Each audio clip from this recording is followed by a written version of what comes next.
कहेंगे सर ईद मिलाद नबी के मौके पे आप? सबसे पहले तो तमाम आलम इस्लाम को ईद मिलादुन नबी की पुरखुलूस मुबारकबाद। सर जिस तरह से इस साल जुलूस की परमिशन नहीं दी गई थी और ईद मिलादुन नबी कमेटी ने उस जिम्मेदारी को निभाया भी, सड़कों पर जुलूस नहीं निकले, फिर भी जो लोग निकले हैं भीड़, जैसे कि आप सब जानते हैं, क्या कहेंगे? ये कैसा है, ऐसा नहीं है कि लोग नासमझ है, लोग नासमझ नहीं है। कोरोना महामारी है और ऐसे दौरान में गवर्नमेंट एक SOP जारी करती है, स्टैंडर्ड ऑपरेटिंग प्रोसीजर्स जो है, इसी के तहत जुलूस की परमिशन गवर्नमेंट ने दी है। एक ट्रक है, एक गाड़ी है, 10 लोग है, उससे ज़्यादा कहीं पर भी जुलूस की शक्ल में नहीं निकलना है। उसके बावजूद लोग सड़कों पर आपको दिख रहे हैं, मुस्लिम समाज के लोग दिख रहे हैं। तो ये जो लोग निकले हैं ना, तो आज पूरे दुनिया में, फ्रांस में लगातार जो नबी करीम सल्लल्लाहु ताला अलैहि वसल्लम माज़अल्लाह तौबा उनकी शान में गुस्ताखी करने के मामले लगातार जो किए जा रहे, कई बार जो है रिक्वेस्ट की गई, बोला गया कि इस तरह की हरकतें न हो। फ्रीडम ऑफ स्पीच के नाम पर जो है आप हजारों लाखों करोड़ों दिलों को ठेस नहीं पहुंचा सकते साहब। हम भी मीडिया कर्मी हैं, हम भी जब अपना काम करते हैं तो हम इस बात का पूरा ध्यान रखते हैं कि किसी की धार्मिक भावनाओं को ठेस न पहुंचे। तो फ्रांस में इस चीज को जो है पूरी तरीके से नजरअंदाज किया गया, बल्कि फ्रांस के जो प्राइम मिनिस्टर हैं इमैनुअल मैक्रोन, इन्होंने उसकी तायीद की, उन्होंने उसका समर्थन किया। जो टीचर्स वाला मामला है, जो भी कल आपने देखा होगा चर्च के बाहर वाला मामला है, नेस्टरडम चर्च जो है, एक पेपर भी छपा गया, उसमें भी हाँ वो चार्ली हेब्दो की बात कर रहे हैं आप, तो उसका है। तो आज ये जो आवाम दिख रही ना आपको रोड पर, तो वो सिर्फ इसलिए दिख रही है कि लोग इमैनुअल मैक्रोन जैसी शख्सियत को मुसलमान मैसेज देना चाहता है।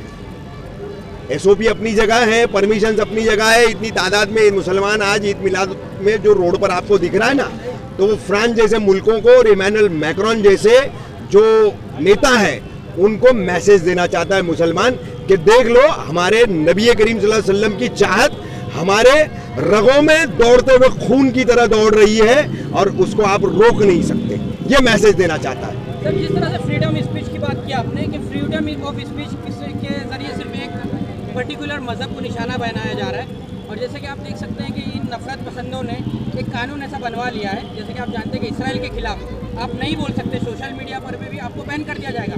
लेकिन यही लोग हैं जो पूरी दुनिया में नफरत फैला रहे हैं। सर क्या ऐसा कोई कानून होना चाहिए या कोई ऐसी चीज़ होना चाहिए कि इस्लामी नहीं, सारे मजहबों के जो शायर हैं उनके खिलाफ बोलने वालों को इसके खिलाफ सजा मिले? नहीं, ये कानून की जो बात आप कर रहे हैं ना, ब्लास्फेमी एक्ट जो है, इश्निंदा कानून जिसे कहते हैं, तो ये ब्लास्फेमी एक्ट, इश्निंदा कानून दुनिया के कई मुल्कों में मौजूद है। कुछ ऐसे यूरोपियन कंट्रीज है जहां पर नहीं है। मुझे फ्रांस के बारे में पक्के तौर पर नहीं पता कि वहां ये कानून है या नहीं है, लेकिन आप जो है आज दुनिया में 2 मजहब सबसे आगे है। सबसे पहले ईसाइयत चल रही है, तो उसके पीछे पीछे जो इस्लाम चल रहा है, और मुसलमानों की तादाद को ध्यान में रखते हुए आपको इस बात को, अगर आज आपके पास ब्लास्फेमी एक्ट नहीं है तो कम से कम जो है ये ध्यान रखना होगा कि इस तरह से उठे छूटे जो है कोई भी हमारे नबी करीम सल्लल्लाहु अलैहि वसल्लम का माज़अल्लाह तौबा कार्टून नहीं बना सकता। आप आज मजबूर कर रहे हैं और फिर उसको आप आज आतंकवाद का नाम दे रहे हैं। ये यहूदी मीडिया की, ये ईसाई मीडिया की ये उपज है कि अगर इस्लाम पर कभी हमला किया गया, आका नबी करीम सल्लल्लाहु अलैहि वसल्लम के बारे में अगर उनकी शान में गुस्ताखी की गई और उसका अगर जवाब किसी ने देने की कोशिश की है और अगर जवाब दिया गया है तो आपने उसको आतंकवाद का लेबल चस्पा कर दिया। ये दोहरा मापदंड वाला मामला है। ये सिर्फ जो है भारत की बात नहीं है, पूरे दुनिया की बात है कि आप जो है इस तरीके से दोहरी भूमिका निभाते हो। इस्लाम की बात आएगी तो आपको आतंकवाद नजर आता है। कोई इखलाक, कोई पहलू खान अगर मॉब लिंचिंग कर दिया जाता है तो वहां पर आपको आतंकवाद नजर नहीं आता है। अगर मस्जिदें जला दी जाती है, दिल्ली के दंगों में क्या हुआ, मस्जिदें जला दी जाती है, कुरान को अगर जलाया जाता है तो वहां पर आपको आतंकवाद नजर नहीं आता है। तब आपका जो है मुखौटा बदली हो जाता है, आपका सुर बदली हो जाता है।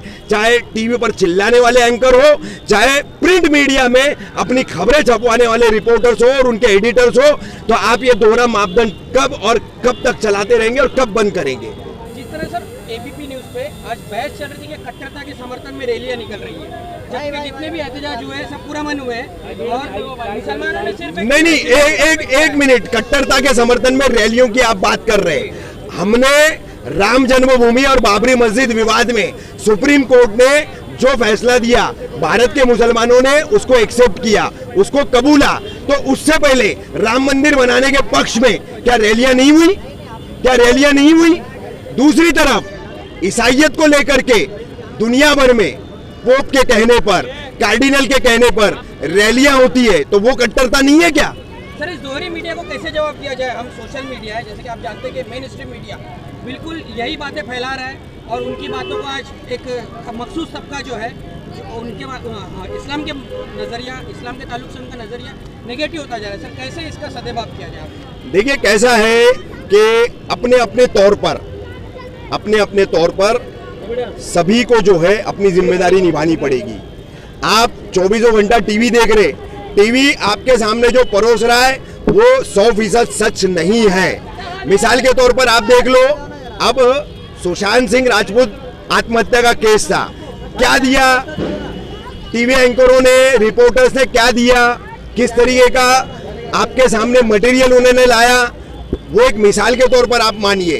अब रही बात, देखिए कि आप फिर एक बार कहूँगा, धार्मिक बात करेंगे तो धर्म से हर व्यक्ति जुड़ा होता है। धर्म हर व्यक्ति को, उसको मानने वाले को अपनी एक जीवन पद्धति वो देता है, चाहे वो सनातन धर्म हो, उसको हिंदू धर्म कह ले, क्रिश्चियनिटी हो, सिखिज्म हो, बुद्धिज्म हो, जुडोइज्म हो, जूइज्म हो या इस्लाम हो, हर धर्म जो है वो उसके अनुयायियों को उसकी अपनी एक जीवन पद्धति देता है। तो इस्लाम ने नबी करीम सल्लल्लाहु अलैहि वसल्लम को फॉलो करने वाले लोगों को एक ऐसी जिंदगी दी है, एक ऐसी पद्धति दी है जो शांति से शुरू होती है, लेकिन अगर कोई उकसाएगा तो फिर वो लड़ाई पे चली जाती है। इसका इतिहास गवाह है। अंत में सर, अंत में अमन का मजहब है और रहमतुल आलमीन ने सारे कायनात को अमन का पैगाम दिया। इस संदर्भ से इस शहर के जो हमारे मुसलमान भाई है, शहरवासी को क्या मैसेज देंगे? देखिए, सबसे पहले तो मैं मुमरा कौसा में ये 90% 80% मुसलमानों की आबादी वाला शहर कहलाता है। तो मैं सबसे पहले तो हमारी जो यंग जनरेशन है ना, आज जो खुद को नशे में तबाह बर्बाद कर रही है, आज दुनिया भर में मुसलमानों को लेकर के क्या हालात चल रहे हैं, मुसलमानों को किस तरीके से और खास करके उनके दीन को, मजहब और दीन में बहुत फर्क है। मजहब और दीन में बहुत फर्क है। मजहब एक अलग चीज है, आपने रोजा रख लिया, आपने नमाज पढ़ ली, आपने ज़कात दे दी, आपने हज कर लिया, तो आपने मजहबी फरीज़े अदा किए। लेकिन जहां आपने नबी करीम सल्लल्लाहु अलैहि वसल्लम की शरीयत को कायम करते हुए इस्लाम को कायम किया, तो वहां दीन कायम, आपने इस्लाम दीन कायम किया। तो ये फर्क है। तो इस फर्क को आज मुसलमानों को समझना बहुत जरूरी है। मुसलमान जो है, जैसे अल्लामा इकबाल ने हिंदुस्तान के मुसलमान के लिए फरमाया था, हिंद में है मुल्ले को सजदे की इजाजत, हिंद में है मुल्ला को सजदे की इजाजत, तो वो समझता है इस्लाम जिंदा है। तो आज मुमरा ही नहीं, भारत के तमाम तर मुसलमानों को यह सोचना चाहिए कि कितना उन्होंने दीन को जिंदा रखा है। ये सोचने की आज घड़ी आ गई है। आज फ्रांस आपको कुछ बता रहा है, आज अजरबैजान और आर्मेनिया की जंग आपको कुछ बता रही है कि आने वाला आपका मुस्तकबिल क्या है। हदीसों की बात आप करोगे तो आपको पता है कि एशिया कंटिनेंट में मुसलमानों की कितनी कटाई आगे होना और पिटाई होना बाकी है। अगर आपको अपनी कटाई और पिटाई से बचना है तो अपना तरीक़ेकार बदलो, अपनी जिंदगी का जो पूरा चलन है उसको बदलो। अगर आप ये बदलोगे तो एक मुसलमान बन करके आप सर उठा करके पूरी दुनिया में चल पाओगे, नहीं तो हमेशा की तरह वही हम पर जुल्म और सितम हो रहा है, भीख का कटोरा लेकर के दौड़ते हुए नजर आएंगे। अब्दुल्ला सर, आज ईद के उस मौके पर क्या उम्मत के लिए, आज पूरी उम्मत के लिए, अपनी कायनात के लिए बहुत बड़ा दिन है, उस मौके पर क्या कहें? ज़माना कुछ कहे, दीवाने अपनी जान दे देंगे, मगर दामन न छोड़ेंगे तुम्हारा या रसूल अल्लाह। अब ये आज जो है जिस तरह से मोइन मिल्लत ने हुकूमत की हिदायत के मुताबिक अलामती जुलूस निकाला और आपने देखा कि 10 उलमा के साथ में उनकी क़यादत करते हुए उन्होंने जुलूस निकाल कर दरगाह पर पहुंचकर वहाँ फातिहा खानी की, दुआओं का एहतमाम किया और सबको कहा कि अगले साल के लिए मुलतवी, क्योंकि यहाँ कोरोना वायरस जो है अपनी कारफरमाइयाँ अंजाम दे रहा है और ख़तरा है कि ये वबा जो है आम हो सकती है। इसलिए लोगों से कहा गया कि एहतियाती तदाबीर के साथ अपने त्यौहार मनाएं, अपने घरों में मनाएं। और उन्होंने कुछ जो है फलाई काम बताए, कुछ लोगों की इमदाद के लिए बताया।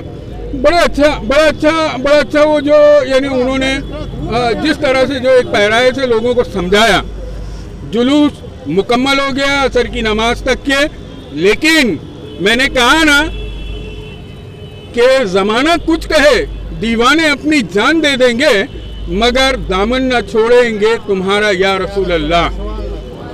अब एक बात बताइए, सारी दुनिया में ये माना गया है कि रहमतुल लिल आलमीन है हज़रत मोहम्मद सल्लल्लाहु अलैहि वसल्लम। के बाद में जिस तरह से आपने देखा अचानक लोग एवरी एक्शन हैव रिएक्शन, हर हरकत की जो रद्द अमल सामने आता है। फ्रांस में जिस तरह से लोगों ने हज़रत मोहम्मद सल्लल्लाहु अलैहि वसल्लम की शान में गुस्ताखी की है, शातिमे रसूल बबांगे दहल जो है सामने आ रहे हैं और हुकूमत उनकी यानी हिमायत करने पर तुली हुई है, जिसके खिलाफ आज जो है उम्मत मोहम्मदी के जानिसार रास्ते पर निकल आए कि कोरोना से तो निपटेगी सरकार, हम कम से कम अपना एहतजाज दर्ज करने के लिए सड़कों पर दिखे। आप देख रहे हैं ये भीड़, बेकाबू भीड़, क्योंकि वो ये दर्ज कराना चाहते हैं कि जब भी हज़रत मोहम्मद सल्लल्लाहु अलैहि वसल्लम की शान में गुस्ताखी होगी, इंसान, क्योंकि वो रहमतुल लिल आलमीन है, इंसान बेकाबू होंगे। देखिए कि न सिर्फ मुसलमान हैं, दीगर मज़हब के लोग भी जो है ना उनके हमरा है। और आपने देखा कि वो ये भी नारा लगा रहे हैं कि गारत करो उनको जिन्होंने शान में गुस्ताखी की है। तो ये आप समझिए कि रहमतुल लिल आलमीन है, उन्होंने सरकारी, यहाँ के अवाम ने सरकारी अहकामात की पाबंदी भी की है और उसके साथ में यहाँ पर अपना एहतजाज भी दर्ज करा दिया। आज ही के दिन, मिलाद के दिन भी एक नए अंदाज में हुआ है और वो अपने काम में भी लग गए। बस एक फेरा उन्होंने लगाया और वो चल दिए। आप देखिए, दूसरी चीज़ ये है कि अगर हम बार बार के एहतजाजात और बार बार के जो है ना इन हरकत के खिलाफ सरकारें खामोश रहेंगी तो जाहिर सी बात है कि फिर मामला ख़राब होते जाएंगे, रिंदों की तबीयत बिगड़ेगी। हाँ, फिर उसके बाद में जो है फिर ये ना कहना हमें खबर ना हुई और हालात जो है ना बदते बदतर होते जाएंगे। वैसे मुमरा ने एक इतिहास कायम किया है कि यहाँ पर सबसे पहले अपने आप को कोरोना से मुक्त कराया और कई रोज तक यहाँ पर एक भी पेशेंट नहीं मिला। लेकिन जहाँ बात नामूस रिसालत की आई है, ये देखिए, ये जानिसार हैं, ये सड़कों पर उतर आए अपनी जान